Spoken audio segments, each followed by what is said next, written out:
Halo Pak Diki, nama saya Immanuel Kevin, 2014-547. Sekarang saya akan merangkum pertemuan ketujuh, yaitu adalah multimedia web-based.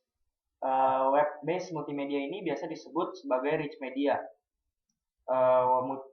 Website ini memiliki suara, video, animasi, dan juga teks dan gambar.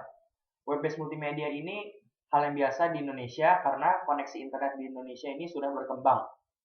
Lalu pada multimedia web-based ini memiliki keunggulan dan kekurangan juga. Keunggulannya itu adalah menyampaikan informasi di website dengan multimedia.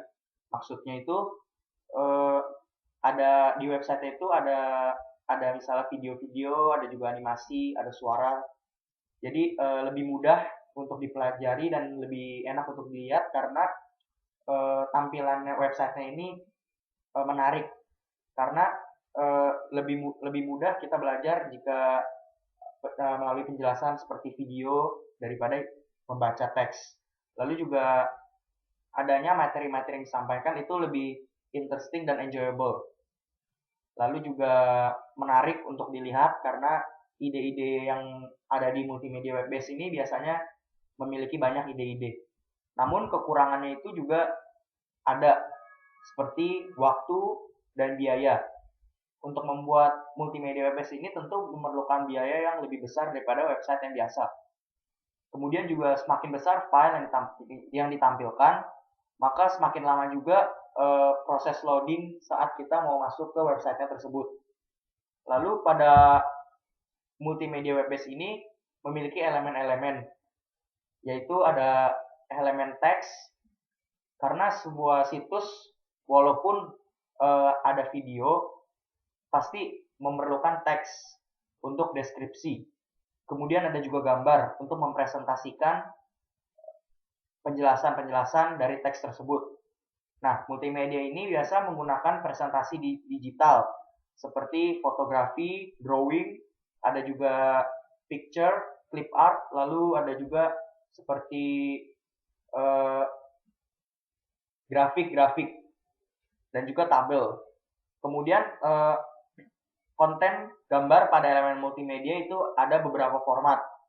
Jadi pada saat kita memasukkan gambar ke dalam multimedia web base ini, format gambar yang dimasukkan ini ada berbeda-beda. Ada GIF, ada PNG, dan juga ada uh, JPEG. Kalau pada GIF atau GIF, ini format yang paling sering digunakan di website, yaitu adanya like art. Namun kekurangannya adalah support colors-nya itu hanya 256, jadi warnanya itu tidak real, tidak nyata. Namun kelebihannya bisa transparan, dapat interlace, menggunakan lossless. Kalau pada PNG, ini kurang lebih sama seperti GIF, dia menggunakan lossless namun lebih bagus daripada GIF, dia lebih efisien. Kekurangannya tidak bisa animasi. Kelebihannya itu dia true color, warnanya itu real. Beda seperti GIF ya, kalau GIF itu warnanya cuma 256. Lalu juga pada PNG dia bisa interlace dan transparan. Pokoknya lebih bagus dari GIF. Lalu juga ada yang formatan terakhir yaitu ada JPEG, itu sama dengan PNG. Dia menggunakan true color. Kekurangannya itu dia tidak bisa transparan dan animasi. Namun kelebihannya pada kualitas dan ukuran gambarnya itu baik, sangat baik, dan juga menggunakan lossy compression dan juga dapat interlace. Oke, dari tadi ada banyak istilah yang belum diketahui, mungkin seperti lossless, lossy, non interlace dan interlace. Kalau lossless itu adalah uh, pada kualitas dan ukuran gambar setelah dikompres itu tidak ada yang hilang. Namun kalau pada lossy, kualitas dan ukuran setelah dikompres itu dia tidak bisa kembali ke ukuran original. Jadi lebih bagus lossless. Nah, terus ada interlace dan non interlace. Kalau non interlace itu dia menampilkan suatu gambar tidak full, tapi langsung dengan kualitas yang baik, tergantung dari ukurannya. Jadi maksudnya kalau non interlace, jadi misalnya kita mengakses website multimedia yang ada banyak gambarnya. pada saat ada gambarnya itu, pada saat loading, gambarnya itu dia menampilkan suatu gambarnya itu tidak full. Tidak full, tapi jadi pertama misalnya ada setengah gambarnya, tapi itu kualitasnya langsung baik. Kemudian setelah setengah, lalu loading websitenya 3/4, lalu full. Seperti itu kira-kira. Kalau interlace, ini dia menampilkannya itu dari kualitas. Jadi yang dikurangi itu kualitasnya. Pada saat kita mengakses multimedia web, gambar yang ditampilkan itu langsung full, tapi kualitasnya itu tidak langsung baik. Bertahap. Pertama tidak baik, lalu loading lagi, gambarnya menjadi baik, loading lagi, hingga gambar itu menjadi baik sekali. Lalu juga kapan kita menggunakan format GIF, PNG, JPE, JPEG, maaf Pak.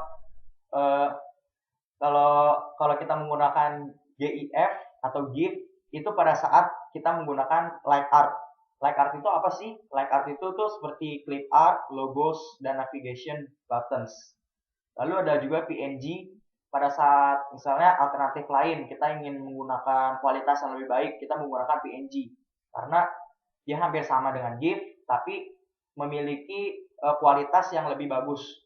Lalu kalau pada saat kita menggunakan JPEG itu biasanya untuk gambar-gambar fotografi yang biasanya menampilkan gambar atau foto yang lebih lebih mementingkan kualitas.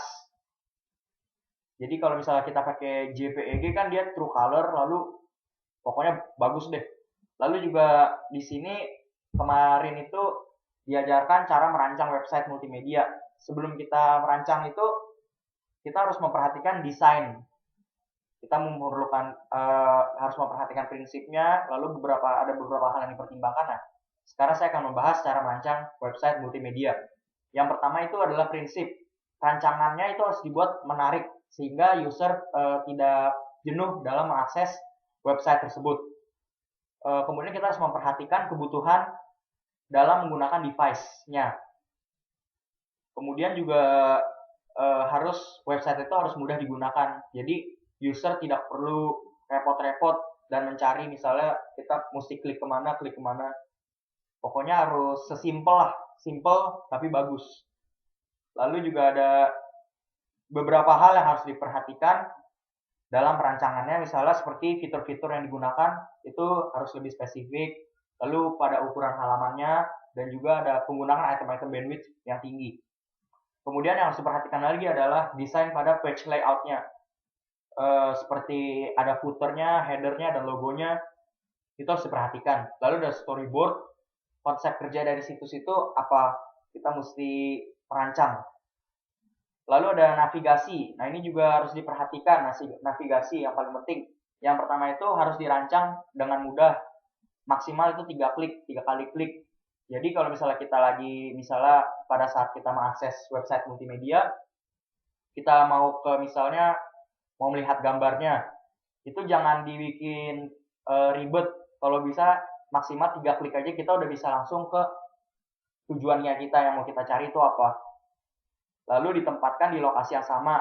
Kemudian di setiap halaman itu memiliki lirik ke homepage. Jadi kalau misalnya kita sudah mencari foto-foto, kita tidak perlu repot-repot harus back untuk ke homepage-nya itu. Jadi kalau bisa ada logo yang kita tinggal klik, itu langsung menuju ke halaman pertama dari website multimedianya itu. Lalu yang harus diperhatikan adalah halaman-halaman website yang terlalu panjang itu dipotong agar terlihat lebih rapi dan juga menarik. Oke, sekian Pak. Sekian dari saya hasil rangkuman dari pertemuan ke-7. Semoga Bapak puas. Makasih Pak.